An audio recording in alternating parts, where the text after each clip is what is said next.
Hello प्यारे बच्चों, स्वागत है आपका टेस्ला ऑनलाइन क्लासेस में। प्यारे बच्चों, आज मैं आपके लिए फिर से लाया हूं क्लास 12 फिजिक्स के चैप्टर नंबर 7 अल्टरनेट करंट का मोस्ट वीवीआई ऑब्जेक्टिव, जो हमारे बोर्ड के एग्जाम के प्रोस्पेक्टस से बहुत ही महत्वपूर्ण है, उनका लेक्चर नंबर 2। चलिए बढ़ते हैं, क्लास 12 फिजिक्स के चैप्टर नंबर 7 अल्टरनेट करंट का ऑब्जेक्टिव का डिस्कस करने वाले हैं।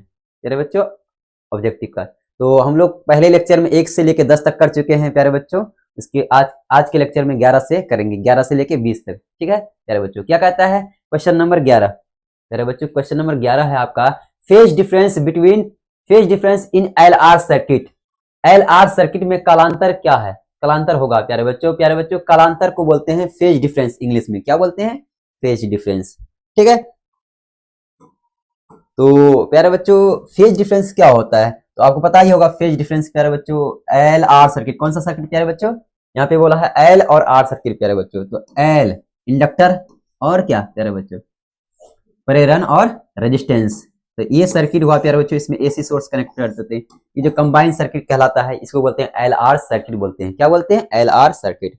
तो इसका फेज डिफरेंस होता है प्यारे बच्चों, आप तो जानते हैं, टेन फाई। क्या होता है? Tan phi is equal to X L by R. L R circuit में इसका फेज डिफरेंस होता है tan phi is equal to X L by R. तो यहाँ पे फेज डिफरेंस कैसे निकालेंगे प्यारे बच्चों? फाई को बोलते हैं फेज डिफरेंस। तो फाई इज इक्वल टू क्या होंगे प्यारे बच्चों? Tan inverse X L upon R. तो एक्स एल का वैल्यू क्या है प्यारे बच्चों? तो यहाँ पे लिख देंगे एक्स एल अपॉन आर। प्यारे बच्चों यहाँ पे एक्स एल को बोलते हैं इंडक्टिव रिएक्टेंस। क्या बोलते हैं प्यारे बच्चों? Inductive reactance. और इसका फॉर्मूला होता है प्यारे बच्चों ओमेगा इनटू एल। प्यारे बच्चों लेक्चर 1 में थोड़ा मिस्टेक हो गया है, वहां पे एक्स एल की जगह हमने लिख दिया है 1 बाई ओमेगा इनटू एल, जो गलत है प्यारे बच्चों, मिस्टेक हो गया। ठीक है, इंडक्टिव रिएक्टेंस का फॉर्मूला होता है ओमेगा इनटू एल, और इंडक्टिव रिएक्टेंस को एक्स से डिनोट किया जाता है। किससे किया जाता है? एक्स एल से। ठीक है, चलिए तो यहाँ पे फाई इज इक्वल टू क्या होंगे प्यारे बच्चों? फाई इज इक्वल टू होंगे टेन इनवर्स। ठीक है, एक्स एल की जगह क्या लिखेंगे प्यारे बच्चों? Omega into L. X L के जगह कितना लिखेंगे? ओमेगा इनटू एल, नीचे में आर। तो यह आपका रहा phase difference, tan inverse omega L upon R. तो टेन इनवर्स कौन सा प्यारे बच्चों? ऑप्शन नंबर सी आपका करेक्ट रहा। टेन इनवर्स ओमेगा एल बट्टे में क्या जी प्यारे बच्चों? आर। चलिए next question number 12। Transformation ratio in transformer is. प्यारे बच्चों ट्रांसफर में परिवर्तन अनुपात जो होता है वो वी एस बाई वीपी होता है। क्या होता है प्यारे बच्चों? V S by VP. चलिए next question number inductive reactance is.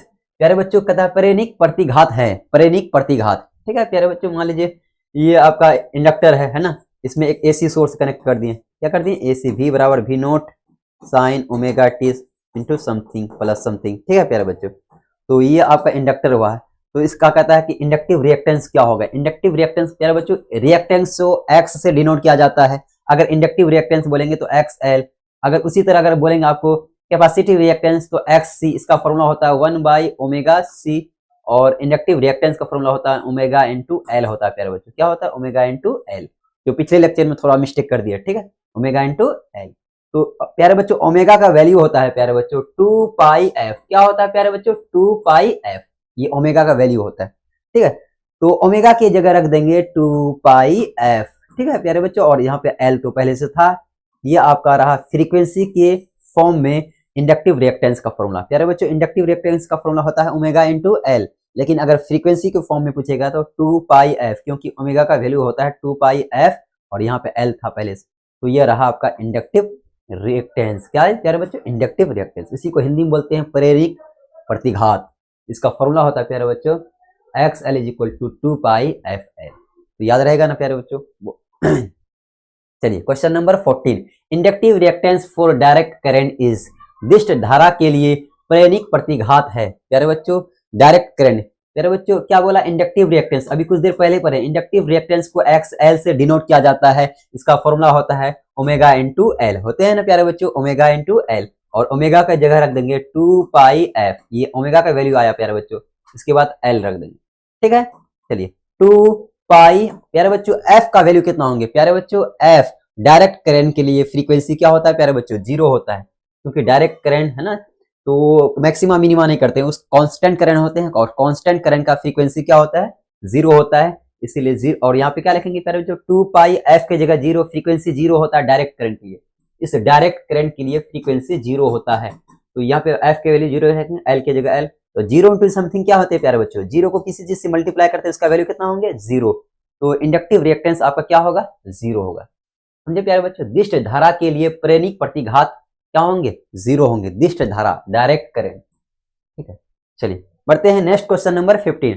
Which of the following correct, which of the following is correct for step up transformer. प्यारे बच्चों कहता है स्टेप अप ट्रांसफार्मर के लिए इनमें से कौन सा ऑप्शन सही है। प्यारे बच्चों स्टेप अप को हिंदी में एक और वर्ड बोलते हैं, क्या बोलते हैं प्यारे बच्चों, ऊंचाई। क्या बोलते हैं, ऊंचाई। हिंदी शुद्ध हिंदी में बोलेंगे ऊंचाई। ट्रांसफार्मर के लिए निम्नलिखित में से कौन सा सही है। प्यारे बच्चों जब भी स्टेप अप ट्रांसफार्मर बोलेंगे तो वहां पे वोल्टेज ज्यादा होंगे, सेकेंडरी कॉइल का वोल्टेज। प्यारे बच्चों सेकेंडरी कॉइल का वोल्टेज, ठीक है, ये आपका यहां से हम लोग एसी सोर्स कनेक्ट करते हैं प्यारे बच्चों, और यहाँ पे हम लोग करते हैं, दो कॉइल होता है, इसको बोलते हैं प्राइमरी कॉइल और इसको बोलते हैं सेकेंडरी कॉइल। प्यारे बच्चों प्राइमरी कॉइल किसको बोलते हैं, प्राइमरी कॉइल बोलते हैं जहां से इस एसी सोर्स कनेक्ट होता है उसको बोलते हैं प्राइमरी कॉइल, और जो लोड से कनेक्ट होता है, मान लो कोई रेजिस्टेंस, बाहरी रेजिस्टेंस कनेक्ट होता है उसको बोलते हैं सेकेंडरी कॉइल। इसका टर्न, अगर स्टेप अप बोलेंगे तो इसका टर्न, प्राइमरी कॉइल का टर्न, नंबर ऑफ टर्न, और सेकेंडरी कॉइल का यह है नंबर ऑफ टर्न, तो इसका टर्न ज्यादा होगा। इसका अगर टर्न ज्यादा है प्यारे बच्चों इसका वोल्टेज भी ज्यादा होगा, तो सेकेंडरी कॉइल का वोल्टेज प्राइमरी कॉइल के वोल्टेज से कम होंगे, क्योंकि स्टेप अप बोले हैं तो सेकेंडरी कॉइल का वोल्टेज ज्यादा, तो वोल्टेज प्राइमरी कॉइल का वोल्टेज कम होंगे। ठीक है, तो यहाँ पे कौन सा ऑप्शन सही होंगे जी, सेकेंडरी कॉइल का वोल्टेज ज्यादा, प्राइमरी कॉइल का कम। सेकेंडरी कॉइल का वोल्टेज, यहाँ पे देखिए option number A, secondary coil का वोल्टेज प्राइमरी कॉइल से ज्यादा होते हैं। इसमें स्टेप अप ट्रांसफार्मर में प्यारे बच्चों अगर इसी जगह बोलता है स्टेप डाउन तो प्राइमरी कॉइल का वोल्टेज सेकेंडरी कॉइल से ज्यादा होगा। ठीक है, यहाँ पे स्टेप अप है तो सेकेंडरी कॉइल का वोल्टेज प्राइमरी कॉइल के वोल्टेज से ज्यादा होंगे। चलिए बढ़ते हैं next question number 16। Power factor for pure induction is. प्यारे बच्चों प्योर इंडक्शन के लिए पावर फैक्टर का वैल्यू क्या होता है। प्यारे बच्चों शुद्ध प्रेरण के लिए शक्ति गुणांक है। प्यारे बच्चों पावर फैक्टर को cos फाई से डिनोट किया जाता है, किसे किया जाता है, cos फाई, समझे प्यारे बच्चों, और cos फाई को बोलते हैं R/Z बोलते हैं। प्यारे बच्चों प्योर क्या बोलता है, प्योर इंडक्शन के लिए प्यारे बच्चों इसमें केवल क्या हो, इंडक्टर हो और कोई सर्किट नहीं हो, इंडक्टर हो। ठीक है प्यारे बच्चों, ये हुआ। तो इस सर्किट में बताओ प्यारे बच्चों रेजिस्टेंस क्या हुआ, रेजिस्टेंस तो जीरो है क्योंकि इंडक्टर है ही नहीं, केवल क्या है प्यारे बच्चों XL है।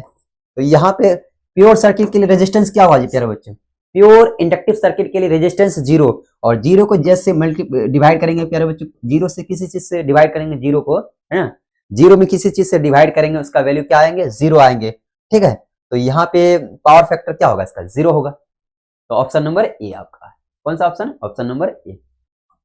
कहता है प्यारे बच्चों if phase difference between current and potential difference is 5। कहता है करंट और potential difference, current and potential difference के बीच फेज डिफरेंस कितना है प्यारे बच्चों, 5। कहता है then power factor will be. तो पावर फैक्टर क्या होगा प्यारे बच्चों, बोले ना अगर फेज करंट और वोल्टेज के बीच, ये हुआ वोल्टेज ये हुआ करंट, और इनके बीच का फेज डिफरेंस अगर 5 है प्यारे बच्चों, क्या है 5 है, तो इसका पावर फैक्टर होता है cos फाई। क्या होगा प्यारे बच्चों, cos फाई। इसका फॉर्मूला होता है R/Z। ठीक है, तो यहाँ पे देखिए ऑप्शन नंबर बी आपका करेक्ट रहा। ठीक है, चलिए बढ़ते हैं question number 18। Capacitive reactance for direct current. प्यारे बच्चों डायरेक्ट करंट के लिए कैपेसिटिव रिएक्टेंस पूछ रहा है। ठीक है, तो कैपेसिटिव रिएक्टेंस को देखो, रिएक्टेंस को X से डिनोट किया जाता है प्यारे बच्चों, और इसका कैपेसिटिव रिएक्टेंस बोलेंगे तो XC। ये एक प्रकार का रेजिस्टेंस होता है और इसका यूनिट होता है प्यारे बच्चों ओम। ठीक है, इसका फॉर्मूला होगा 1/ω/C, 1/ω/C। तो यहाँ पे प्यारे बच्चों कहता है फॉर डायरेक्ट करंट, किसके लिए बोला प्यारे बच्चों, डायरेक्ट करंट। और डायरेक्ट करंट का प्यारे बच्चों दिष्ट धारा का फ्रीक्वेंसी जो होता है वो जीरो होता है। क्या होता है प्यारे बच्चों, जीरो। तो यहाँ पे ओमेगा का वैल्यू आपको बता चुके हैं, ओमेगा का वैल्यू होता है प्यारे बच्चों 2πf, और यहाँ पे C पहले से था। तो प्यारे बच्चों यहाँ अगर फ्रीक्वेंसी का मान वैल्यू अगर जीरो रखेंगे तो जीरो को किसी चीज से भाग देंगे प्यारे बच्चों, 2πf की जगह जीरो इंटू C, तो नीचे में क्या हो जाएंगे प्यारे बच्चों, जीरो किसी से मल्टीप्लाई करेंगे जीरो, और जीरो को किसी भी चीज से भाग देंगे प्यारे बच्चों, इसका वैल्यू आता है इनफाइनाइट। क्या आएंगे, इनफाइनाइट। ठीक है, चलिए तो कौन सा ऑप्शन होंगे प्यारे बच्चों, ऑप्शन नंबर बी अनंत होंगे। इसका हिंदी क्या होगा, इसका शून्य, इसको हिंदी बोलते हैं प्यारे बच्चों, इनफाइनाइट का हिंदी होता है प्यारे बच्चों अनंत। क्या होता है, अनंत। ठीक है, तो यह अनंत, ठीक है। तो दिष्ट धारा के लिए धारिता प्रतिघात है, धारिता प्रति, प्यारे बच्चों कैपेसिटी का हिंदी होता है धारिता और रिएक्टेंस का हिंदी होता है प्रतिघात, ठीक है। और दिष्ट धारा का फ्रीक्वेंसी होता है प्यारे बच्चों 0 होता है इस दिष्ट धारा का। चलिए तो ऑप्शन नंबर आपका बी रहा करेक्ट, क्योंकि 0 को किसी चीज से भाग देंगे उसका वैल्यू इनफाइनाइट हो जाता है।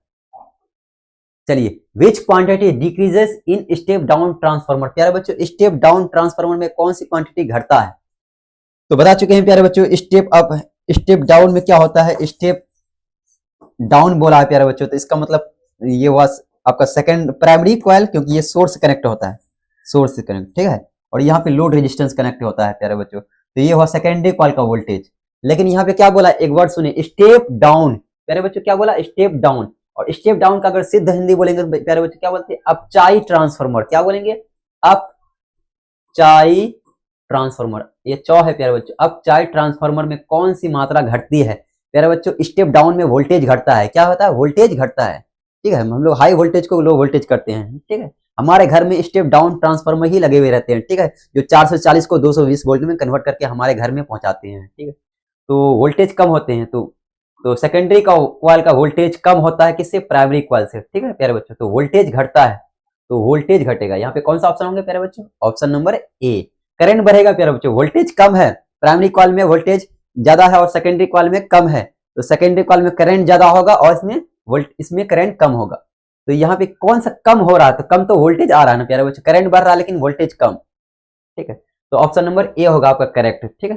चलिए बढ़ते हैं next question number 20, which quantity not changes in step down transformer, क्या कहता है प्यारे बच्चों, इनमें से कौन सा क्वांटिटी है जो स्टेप डाउन ट्रांसफार्मर में चेंज नहीं होता, परिवर्तन नहीं होता, बदलता नहीं है।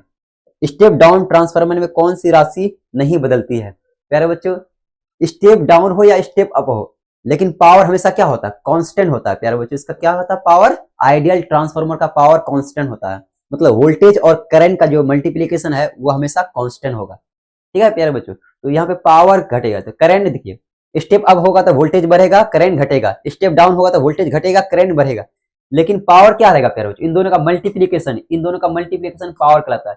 करंट और वोल्टेज का मल्टीप्लिकेशन को क्या बोलते हैं प्यारे बच्चों, पावर, और पावर हमेशा कांस्टेंट होता है, वो बदलता नहीं है। चलिए प्यारे बच्चों, अगर ये वीडियो आपको पसंद आया तो लाइक कीजिएगा, सब्सक्राइब कीजिएगा और अपने दोस्तों को भी शेयर कीजिएगा। Thank you.